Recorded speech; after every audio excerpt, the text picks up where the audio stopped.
Is Holmes and Watson really that bad? Apparently it is. Since its Christmas Day release, critics and audiences alike have been teaming up to tear the project apart, with even the rare good reviews still describing considerable portions of the movie as painful. That's not how comedy is supposed to work. Here's why Holmes and Watson bombed.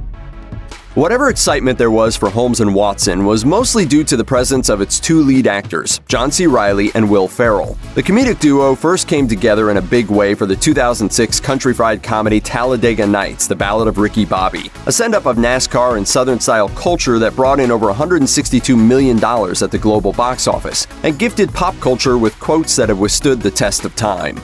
Shake and bake. What does that do? Did that blow your mind? That just happened. That collaboration was followed in 2008 by the even more enduringly beloved Step Brothers, which earned over $128 million globally. Did we just become best friends? Yup!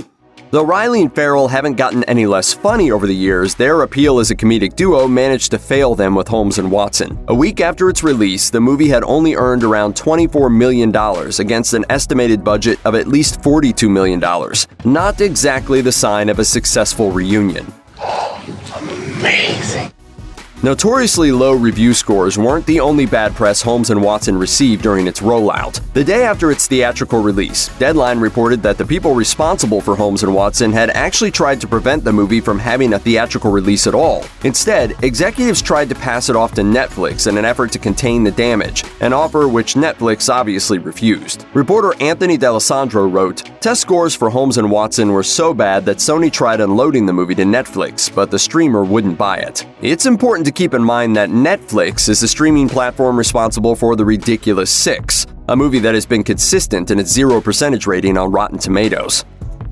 It has been noted that the marketing campaign for Holmes and Watson was curiously muted. In fact, if not for the wickedly poor reception the movie received, it's possible you never would have heard of it. When a studio is confident it has a hit on its hands, like with Sony's own Spider-Man Into the Spider-Verse, it tends to get the word out early and promote the film as often and widely as possible. In the case of Holmes and Watson, Sony seemingly threw it into the crowded holiday mix, crossed some fingers, and hoped no one would get too mad.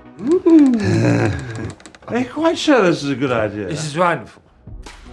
Holmes and Watson only managed to rake in enough money to earn a number 7 spot at the domestic box office during its opening weekend. This placed the brand new release behind second weekend performances of Aquaman, Mary Poppins Returns, and Bumblebee, as well as the third weekend runs of Spider-Verse and The Mule. Holmes and Watson's only saving grace would be positive word of mouth, but even that seems scarce. Mr. Holmes, the Empire is depending on you. Though fortunes have certainly turned for movies with less than impressive debuts, such as the remarkable run of 2017's The Greatest Showman, Holmes and Watson seemed to sorely lack any crowd-pleasing qualities that could redeem itself.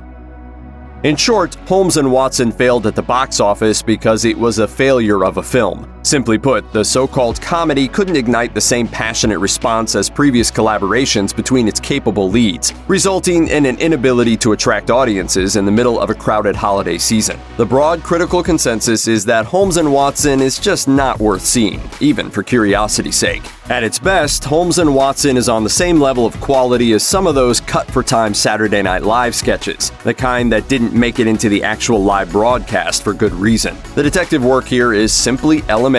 You'd be better off spending your money on nachos. They got bottomless nachos at Bennigan's. God, a whole mess of nachos sounds good right now. Check out one of our newest videos right here. Plus, even more Looper videos about your favorite stuff are coming soon. Subscribe to our YouTube channel and hit the bell so you don't miss a single one.